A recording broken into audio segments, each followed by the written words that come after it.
Olá, investidores, tudo bem? Começando mais um nosso Aliar em Foco, que é nosso resumão de tudo que aconteceu no mês de agosto para você já começar o mês de setembro bem informado. Se você não me conhece, é a primeira vez que está vendo esse tipo de vídeo, eu sou Guilherme Miranda, sócio estrategista da Aliar Investimentos, e esse é o nosso boletim mensal. Vambora?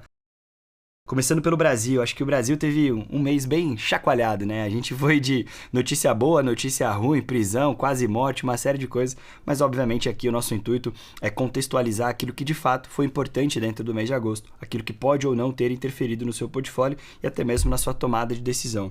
Agosto entrou em vigor as tarifas de 50%, né, com relação do Donald Trump com relação ao Brasil, então tivemos ali de fato a vigência desse começo de tarifa e já seguindo a sequência falando de tarifa, a gente teve o Plano Brasil Soberano, que é um apoio, né, aos exportadores. O governo disponibilizou uma taxa, né, uma linha de crédito para aqueles que foram afetados pelas tarifas de 50% do Donald Trump, dos Estados Unidos, terem acesso a esse nível de crédito. Obviamente, essas pessoas têm que comprovar como eles foram afetados, por quê, né, tem uma série de trâmites ali a seguir, mas já foi uma medida que o governo, né, vamos dizer assim, subsidiou desse nível de demanda que o Brasil veio sofrendo devido à taxação. A gente tem que entender, obviamente, se eu estou dando do lado, eu estou tirando do outro. Isso tira mais dinheiro do fiscal, isso tira mais dinheiro do orçamento, por isso que a gente teve todo aquele barulho com relação a esse plano.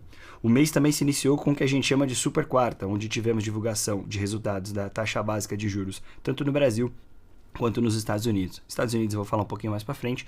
No Brasil a gente teve o fim do ciclo de alta, ou seja, por hora parece que cessou, estamos em 15%. Mas como foi dito, tanto no que a gente chama de forward guidance, ou seja, aquilo que eu preciso me guiar para onde eu estou seguindo, não foi descartado se necessário ter mais algum aumento, né? O Gabriel Galípolo deixou bem claro que ele pretende manter a taxa no patamar que está, observar mais os dados, principalmente com relação a fiscal, criação de novas vagas de emprego e inflação convergindo para o centro da meta, mas ele falou que se for necessário, ele não se sentiria desconfortável em fazer esse aumento. Mas, ao que tudo indica, a gente entende que ao longo de 2025 a gente vai caminhar com essa taxa em 15%.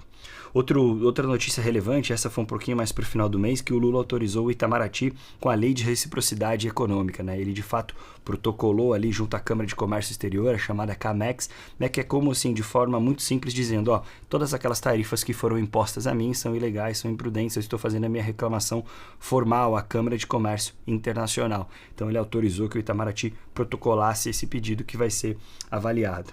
Não tem como a gente deixar de falar, né? A gente teve a operação da Polícia Federal na Faria Lima, muita gente se falou, não tô aqui para ficar fazendo sensacionalismo, acho que isso a internet já fez com muitos de nós, tô aqui para dizer que, né, alguns fundos foram afetados, grandes nomes, corretoras e bancos, isso cada vez mais reforça aquilo que a gente sempre pesa para o cliente, né, busquem um lugar sólido, não basta ter nome, não basta ter hype, não basta ter views e likes, isso quer dizer que seja sólido, procure, vejam as histórias que tem por trás, vejam quem são os sócios, sei que é difícil, muitas vezes pode ser até impossível a gente prever que um sócio de uma grande operação, de uma grande empresa ou de um grande fundo está envolvido em algumas coisas, mas a gente consegue principalmente sondar ali a liberdade desses clientes, desses fundos, perdão, dessas corretoras, para a gente saber aonde a gente está se metendo. Né, o mês, no último relatório Focus, e dessa vez eu quis trazer esse dado aqui, gerou ali o que a gente chama de convergência para a meta já para 2026. Então, a expectativa do Banco Central na divulgação do último boletim Focus do mês foi que teremos um IPCA, ou seja, a nossa inflação na casa de 4,85 e um PIB na casa de 2,19 para esse ano de 2025. Já para o ano de 2026, um PIB na casa de 1,87, um PIB menor do que 2%, e uma inflação já para dentro da meta, como a gente fala, de 4,31. Lembrando que o Brasil tem uma meta de inflação de 3%, com um subteto ali que pode chegar até 4,5%. O resumo geral disso é, a economia do Brasil segue robusta, né? Embora a gente tenha diminuído o pace, e aí vai a linguagem dos corredores, né? Diminuído o pace ou diminuído a força, né? A nossa motriz de gerar, mas a economia ainda de fato continua muito robusta, né? O fôlego parece que está diminuindo, a gente ainda está com uma Selic muito alta, o dólar deu uma refrescada, está na casa de 5,42, 5,45, né? E a inflação voltando para o centro da meta. Ao que tudo indica, a gente já começa a ver alguns sinais de que pode haver uma corte na taxa de juros. Talvez não para o final do primeiro tri, como a gente previa, talvez no comecinho do primeiro tri. Algumas casas um pouco mais otimistas, e quando eu falo algumas casas é porque a gente bate papo com fundos, investidores, gestores de outros lugares também. Dizem que a gente pode ter até um corte de juros na taxa já em dezembro, mas a gente fica aí dependendo de como tudo isso vai ser. E por último, mas não menos importante, o último dado relevante também, a proposta do orçamento para 2026, né, na casa de 5,53 tri, né, o que a gente chama de PELOA, e aí o destaque fica por 20,87 bi de arrecadação que o governo espera ter com relação às bets e ao fim da isenção de alguns ativos como os créditos privados, LCIs e LCAs. Vamos lá, falando um pouco dos Estados Unidos, ao que tudo indica, Trump ainda está vivo, pelo menos até agora, enquanto eu estou gravando. Rolou alguns rumores no final do mês que o Trump estava morto. No dia seguinte, ele apareceu jogando golfe, falou que estava tudo bem, mas o que movimentou o cenário, de fato, foi o encontro do Putin e do Trump no Alasca. A gente teve ali o Força Aérea One, né, o avião ali americano do exército americano passando por cima dele quando eles se encontrarem, aquele aperto de mão, o famoso puxão que o Trump deu.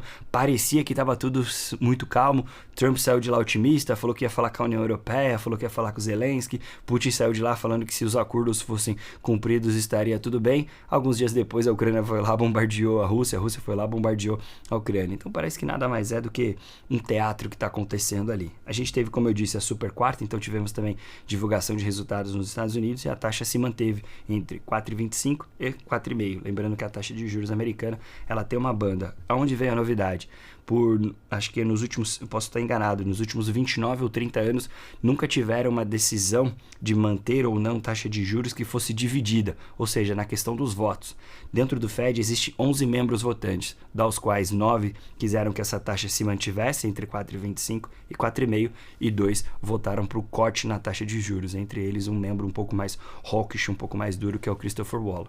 Então isso já mostra ali que, de fato, a gente está caminhando para esse primeiro corte de taxa de juros cada vez mais próximo. Muita gente do mercado, 56% do mercado, na verdade, acredita que esse corte vai vir na próxima reunião. A gente teve também o simpósio de Jackson Hole, onde a gente viu, né, o Jeremy Powell falando ali que ele está disposto a fazer o corte, né? A gente tem que entender, e muitas vezes os clientes me perguntam: Guilherme, eu vejo você usando uns termos, tá disposto, tá tendencioso a...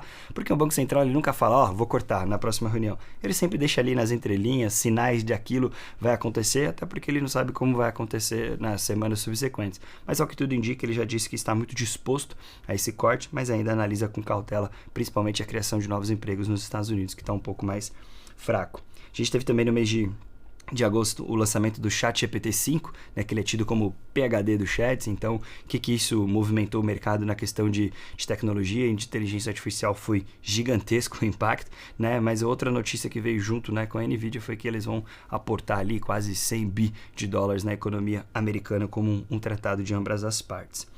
E por último, no final do mês, eu acho que talvez a gente teve a notícia, dentro do meu ponto de vista, ali da minha ótica, uma das mais importantes. Talvez a gente vai viver um novo capítulo nessa questão da taxação do Trump.